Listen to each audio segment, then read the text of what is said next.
Warning, this show contains vulgar language. Parents, please consult your children before viewing. Wait, switch that.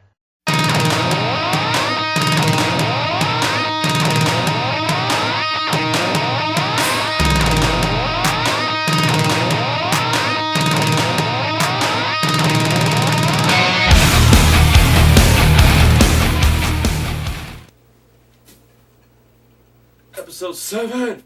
Episode 7? Lucky 7, hopefully. Oh, we've been lucky so far. Yeah, I know. Begins of views. Once again, episode 7, Wrestling Unfiltered. I'm Sean. I'm Ian. You know about that now? What the hell are you watching? And speaking of watching, this is something that Sean told me the other day on Facebook. We've been getting views in New Zealand. New Zealand. Practically on the other side of the... Yeah, another date. Yeah. Pretty much across the date line. Yeah, Speaking of views, whoever's been viewing us, best to not leaving comments. Anyways, thank you for watching our videos. Yes, We've been getting views in several states, in Canada, the Netherlands, Germany, the UK, Australia. Yeesh. Russia now too. Oh, really? Yeah. I've been checking. I think that's interesting. And Russia and New Zealand was our newest one. So, thank you once again. Thank you. It's awesome. So, now, on to what we were the first topic is, we went to the show OSCW. Yeah, like you said, the last show we talked about that, and gave a little plug for it. Yeah, but it was amazing. There were some scenes there were some things that went on there that just we were like, ugh. Yeah, Tag Team Wars 5 was the name of the event, because it was a tag team tournament, but there were other matches as well. Like, we saw the legendary 34-year veteran Colonel De Beers. Yes. If you haven't know what that is, research it. Yeah, we're not going to give it to you. Yeah, all we know is he's a 34-year-old veteran. AWA, NWA, Japan, Germany. WWF. Yeah, WWWF. Which is Vince McMahon's senior. Mm-hmm. Not the current kiss my ass club, Mr. McMahon. Vinnie Mac. Oh, yeah. So, yeah, Colonel De Beers came out. He put over the talent in the OSCW roster, who said the greatest talent he's ever seen. Yeah, and he ran us down pretty hard, too. And bottom. And our mascot just arrived. Anyway, so also we saw former WCW and WWE talent and Tough Enough trainer Hugh Morris, Bill DeMott. Don't mind that one. That was my girlfriend. Yeah. Correspondent. So Hugh Morris, great guy. Great guy. Bill DeMott. Nice guy. Got autographs from him, got pictures with him. He asked him about Mizan and John Morrison. Yeah. And he came out with, he put him over. Yeah. He says he's proud of him because he trained him. He trained John Morrison as a Tough Enough 3. Miz was doing the $1 Million Tough Enough. So, and he said he's proud of them, where they are right now. He said those are his kids. Yeah. So. He's proud of him and he's happy for him. That's good. Yeah, I mean, because if you go back and watch what Morrison, Johnny Nitro, what they were like when they first showed up, you're going, oh my God. Like, no, there's no way they could have made it. No, it was like the first time I saw Randy Orton. Granted, I knew his last name. I knew who his dad was. I definitely knew who his old man was. His dad. Easy for me to say. But I didn't think anything else. I was like, yeah, here's this guy in these blue trunks. You know, he's tall. And, yeah, he can throw a drop kick. But now he was a Marine. He was a Marine. But now he's one of the top guys. Predator, baby. Apex, yeah, the white banner. So anyway, at the OSCW show, it was Tag Team Wars. And it's great to see tag team wrestling. Tag team wrestling is something that I love. My girlfriend loves it too. Sean does. But done well. Yeah. It tells such an amazing story. You know, you think about just the hot tag and everything like that, but you know, which is an important part. Oh yeah. But the art of telling that story is lost in a lot of places. Not so much TNA, but WWE. Yeah, definitely WWE. WWE has lost it. You know, Ring of Honor. Wow. Talk about Ring of Honor and TNA are probably like in Japan, where tag team is still alive. Especially TNA with the Motor City Machine Guns. Jeez. You have London Brawling, Motor City Machine Guns. You have Generation Me, aka the Young Bucks. Gosh, who else? Beer Money. Beer Money. Wow. Those 5 matches Beer Money and the Guns had, the Best Plot series. They need to put that on DVD because I swear that will sell. Well, yeah, they had the Fandemonium DVDs they had. Yeah, then they all the cage match between the Guns and Beer Money. Wow, you know, and that's another thing. And I want to kind of divert for a second because if you've been watching Raw and SmackDown, you would know that there's going to be a unification match, finally, of the Divas and women's titles. And Finally. But we don't know which late full member, is going to participate. I was telling my girlfriend this. Y'all might think I'm sadistic, and I pretty much am. Yeah. But if it's going to be a Lumberjill match, yawn. Yeah, How about this? WrestleMania 23 and 24 was fun. Yeah. How about this? Well, that's the only way that Ashley could have done anything. Because that was horrible match. Yeah, really. Which one? The one she had with Melina. Oof. That was ugly, man. Yeah. How about this? There have been cage matches for women, but instead of just doing a straight up cage match, Hell in a Cell. Oof. That's sadistic. What the hell is wrong with you?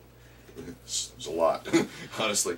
Think about it. Put those two in there, but they don't have to use the cage. I mean, if you saw the Desmond Wolfe Angle match, they didn't use the cage that much in those three.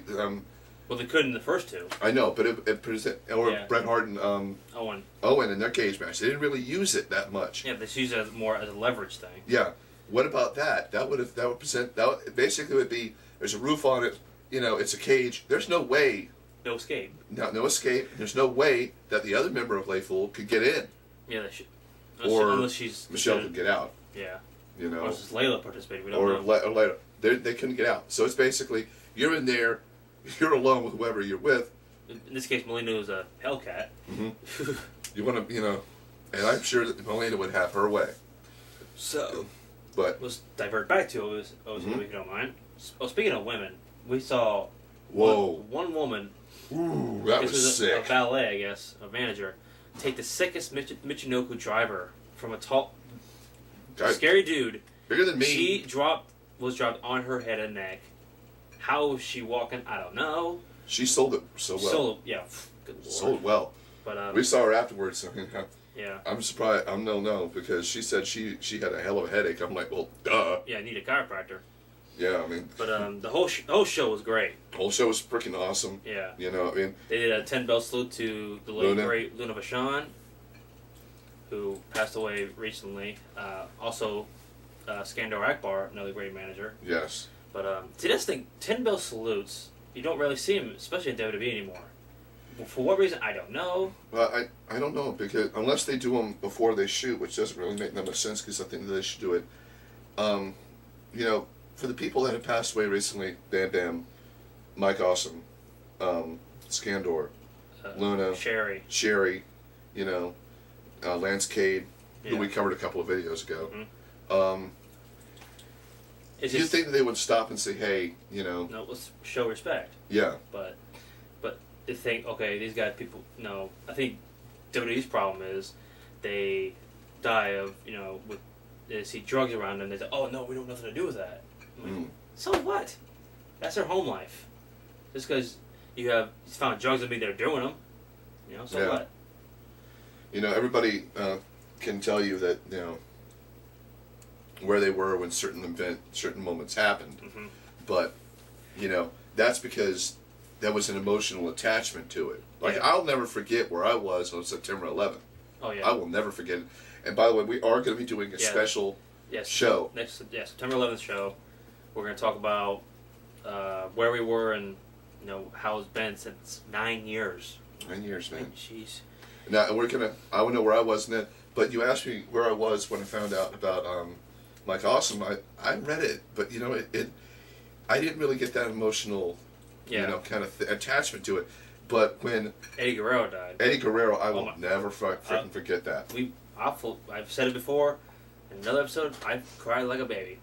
I'm man enough to admit that I did. Hello. Okay. That's how, we're not obsessed with us, but how attached we are. Yeah. I think that's it. And people were very, were saying this about, what happened. I remember where I was when I found out Benoit was gone. When died, yeah. Yeah. My girlfriend, who's standing off frame, she came to me and told me I was pushing carts I was at Stockton that day at Walmart because I've been there for almost 5 years. Hi, Walmart. I know, I just plugged you guys. But she told me, because she had found out from a friend of ours. I found out on CNN. Yeah, she found out from CNN. I'm sorry. And I'll never forget that, but it's just that one of those things where, yeah, you know, there's an attachment, but I think what I'm trying to get to is we have to understand that, you know, these people were important in our lives as fans. When we heard that 10-bell salute for Luna, that was awesome. You know? Because Joe really didn't have to do it, I don't think, but he wanted to show respect to someone who laid the path. That's for forgetting one person too. So anyway, I remember when Owen Hart died. I was there. We're gonna get to that. And I saw it happen. So she was there. It was She was there. It was hard to watch, and you didn't really know what was going on, and I found out later in the night. So I don't really remember the rest of the night. Right. Yeah. Ladies and gentlemen, our female correspondent. Yeah. But, anyway. And also. And our researcher. So, yeah, Owen Hart, when I found that out. Yeah. Back to Benoit, where I was doing deliveries. I was working as a delivery driver.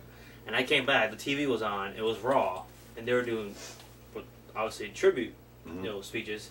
I saw like, who are they talking about? And it's little something that said, Benoit and his family. I was like, so you gotta be kidding me. I was like, no. No, it was sounding like Eddie when I found out Eddie was gone. Yeah, I was on a website and found that out. Yeah, he said I think last or 2 videos ago, or a couple of videos ago, when we were talking about SummerSlam, when we thought the same thing. It's like, no, he's too young. It just doesn't. In the prime of the career. Prime of his career, he had just had that match with Mysterio. The ladder match. No, the Kennedy. Kennedy was his last match. Yeah, on my birthday actually. Yeah, and then he's gone, and Yeah. And Kenny has said the last image anybody had of Eddie was Eddie getting blasted in the back with a chair, and Ken has said several times that just tugs at the heartstrings, man. He thinks about it. Yeah. You know. Oh, who won't? You know, he was his last opponent, so he was on TV, and it's like, but I will guarantee you this, and I'm not a prophet, and I'm not going to say this just to be mean. The day that Hulk Hogan passes away, it will be a moment just like what happened with JFK. Maybe not to that level. Yeah. But it will be a big moment everywhere around the world. Give you one better when Ric Flair is gone. Yeah. That will be monumental, memorials, all that stuff. Yeah, it'll last for a while. So. Yeah. But So. Getting back to what we said about OSCW. We diverted way too far. Anyway, in a good way. OCW Tag Team Wars, Tag Team Tournament to determine new Tag Team Champions. And we have new Tag Team Champions. Not the dancing idiots, who are no longer a tag team, by the way. Simply absolutely sensational. Absolutely sensational. Worst dancers since Too Cool. Anyway, so it's the Salem Center 6 and Italian Ice, who went through, 3 matches? They had to do 3 matches. 3 matches in one whole night to face a fresh tag team champions, and yet they come out on top. Keller and Skylar, who are the sensational, were. They no longer, Skylar beat the crap out of Keller. Then we found out later tonight that the commissioner signed a bull rope match for the next show at Omar Shrine. A bull rope match. That's going to be a bloody, brutal match. Well, I think it'd be bloody, but... It can be. It can be, yeah. Also, the next show, we're going to have a weapons on a pole match, but I don't think it makes sense, between Mack Truck and that one guy, a big old guy tagged with Asylum. I don't want to say his name wrong, because But this guy is big. And, it looks like Shad Gaspar from Crime Time. Now we also got to see their heavyweight champion. Big Hoss. Has a big dude. Yeah, and he can move. This dude did a sunset flip. Yeah. Although Landy wasn't so great. Landy wasn't so good, but still he flipped. There's a 400-pounder doing a flip. Yeah. He also did Big Show's chop. Oh. You heard that all the way in Lansing, dude. So it was a great show, and it was great. I give props to Joe and the rest of the crew, OSCW. Hopefully we'll do interviews with them next time. So that being said, this ends part 1. We're gonna take a break. I need a drink and something else. So we're gonna come back and do part 2. Yeah.